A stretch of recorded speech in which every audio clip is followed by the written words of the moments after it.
500 gram MDMA-യുമായി 3 യുവാക്കളെ excise കസ്റ്റഡിയിലെടുക്കുന്നു. ഇതിൽ 2 പേരെ റിമാൻഡ് ചെയ്യുന്നു. മൂന്നാമൻ ഇനിയും കോടതിയിൽ എത്തിയിട്ടില്ല. ഇതിന്റെ കാരണം അജ്ഞാതമായി തുടരുകയാണ്. അതിനിടെ ധനികനായ ഈ VIP യുവാവിനെ കേസിൽ കുടുക്കാതിരിക്കാൻ വിലപേശൽ നടക്കുന്നുവെന്നാണ് സൂചന. MDMA വലിയ തോതിൽ കൈവശം വയ്ക്കുന്നത് ജാമ്യമില്ലാ കുറ്റമാണ്. വിചാരണ തീരും വരെ ജയിലിൽ കിടക്കണം. കുറ്റക്കാരൻ അല്ലെന്ന് തെളിഞ്ഞാൽ മാത്രമേ പുറത്തേക്ക് വരാൻ സാധിക്കൂ. 1/2 കിലോയാണ് ഈ 3 യുവാക്കളിൽ നിന്ന് പിടിച്ചെടുത്തത്. കോടികൾ വില വരും. വിതരണത്തിനാണ് ഇത് കൊണ്ടുവന്നതെന്നാണ് സൂചന. രഹസ്യ വിവരത്തിന്റെ അടിസ്ഥാനത്തിലായിരുന്നു ഇവരെ പിടിച്ചത്. അതിനുശേഷം രഹസ്യമായി ചില കേന്ദ്രങ്ങൾ വില പേശുന്നു. അതാണ് മൂന്നാമൻ ഇപ്പോഴും കസ്റ്റഡിയിൽ തുടരാൻ കാരണമെന്നാണ് ആരോപണം.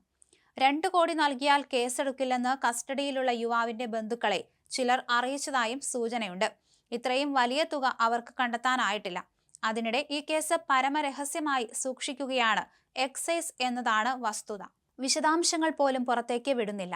മയക്കുമരുന്ന് മാഫിയ ഏറ്റവും ശക്തമായ ജില്ലകളിൽ ഒന്നാണ് കൊല്ലം. അതുകൊണ്ട് തന്നെ വലിയ തോതിൽ എക്സൈസും പോലീസും നിരീക്ഷണം നടത്തുന്നുണ്ട്.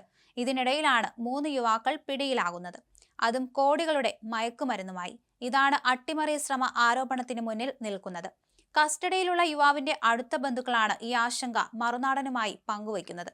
യുവാവ് കുറ്റക്കാരൻ അല്ലെന്നും മറ്റ് യുവാക്കളുടെ ചതിയിൽ പെട്ടതാണെന്നും വാദമുണ്ട്. അതുകൊണ്ട് തന്നെ യുവാവിനെ വിട്ടയക്കണമെന്നാണ് ആവശ്യം. ഈ ഘട്ടത്തിലാണ് കോടതിയിൽ ഹാജരാക്കാത്തവർ എന്തുകൊണ്ട് യുവാവിനെ മോചിപ്പിക്കുന്നില്ലെന്ന ചോദ്യം ചർച്ചയായി മാറുന്നത്. എക്സൈസിനെയും പോലീസിനെയും എല്ലാം ആക്രമിക്കുന്ന തരത്തിലേക്ക് കൊല്ലത്ത് കാര്യങ്ങൾ എത്തിയിട്ടുണ്ട്. കൊല്ലം കല്ലും താഴത്ത് ലഹരിവേട്ടയ്ക്കിടെ എക്സൈസ് സംഘത്തെ കാറിടിച്ച് അപായപ്പെടുത്താൻ ശ്രമം ഉണ്ടായിരുന്നു. കാറും MDMA-യും ഉപേക്ഷിച്ച് പ്രതി രക്ഷപ്പെടുകയും ചെയ്തു. എക്സൈസിന്റെ കൊല്ലം എൻഫോഴ്സ്മെന്റ് സ്ക്വാഡിന് ലഭിച്ച രഹസ്യ വിവരത്തിന്റെ അടിസ്ഥാനത്തിൽ എക്സൈസ് സംഘം കാർ തടയുകയും പരിശോധന നടത്തുകയുമായിരുന്നു. എന്നാൽ ഇതിനിടയിൽ പ്രതി കാർ മുന്നോട്ടെടുക്കുകയും എക്സൈസ് ഇൻസ്പെക്ടർ ദിലീപിനെ ഇടിച്ചു തെറിപ്പിക്കാൻ ശ്രമിക്കുകയുമായിരുന്നു. പെട്ടെന്ന് പിന്നോട്ട് മാറിയതിനാൽ വലിയ അപകടം ഒഴിവായി.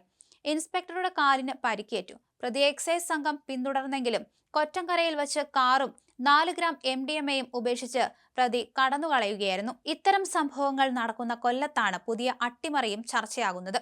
പരിശോധനയ്ക്ക് പോകാൻ വാഹനമില്ലാതെ ബുദ്ധിമുട്ടി കൊല്ലം അഞ്ചൽ എക്സൈസ് ഓഫീസിലെ ഉദ്യോഗസ്ഥരുടെ അവസ്ഥയടക്കം ചർച്ചയായിരുന്നു. ഉണ്ടായിരുന്ന വാഹനം കാലാവധി കഴിഞ്ഞ് ഓടിക്കാൻ പറ്റാത്ത അവസ്ഥയിലാണ്. ലഹരി വ്യാപനം വർദ്ധിക്കുമ്പോഴാണ് പരിശോധന പോലും നടത്താൻ കഴിയാത്ത അവസ്ഥ. കൊല്ലം ജില്ലയിലെ ഏറ്റവും വലിയ എക്സൈസ് പരിധിയുള്ളതാണ് അഞ്ചൽ റേഞ്ച്. ഇവിടുത്തെ ഓഫീസിലെ ഉദ്യോഗസ്ഥരാണ് പരിശോധനയ്ക്ക് പോകാൻ പോലും കഴിയാതെ ഇരിക്കുന്നത്.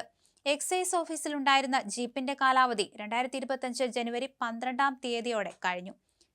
പിന്നാലെ കട്ടപ്പുറത്താവുകയും ചെയ്തു. പലതവണ വിഷയം എക്സൈസ് വകുപ്പിനെ അറിയിച്ചെങ്കിലും നടപടി ഉണ്ടായില്ല. മലയോര മേഖലയും സംസ്ഥാന അതിർത്തിയായ ആര്യങ്കാവും അച്ചൻകോവിലും അഞ്ചൽ റേഞ്ച് പരിധിയിലാണ് ഉൾപ്പെടുന്നത്. പരിശോധന ശക്തമാക്കാൻ സർക്കാർ നിർദ്ദേശം നൽകുമ്പോഴാണ് അഞ്ചലിലെ ദുരവസ്ഥ. എക്സൈസ് സംഘത്തിന് വാഹനമില്ലാത്തത് ലഹരി സംഘവും ദുരുപയോഗം ചെയ്യുന്നതായി നാട്ടുകാർ പരാതി പറയുന്നുണ്ട്. ഇത്തരം പരാധീനതകൾ കൊല്ലം റേഞ്ചിലുണ്ട്. ഇതിനിടയിലാണ് പുതിയ വിവാദം ഉയരുന്നത്.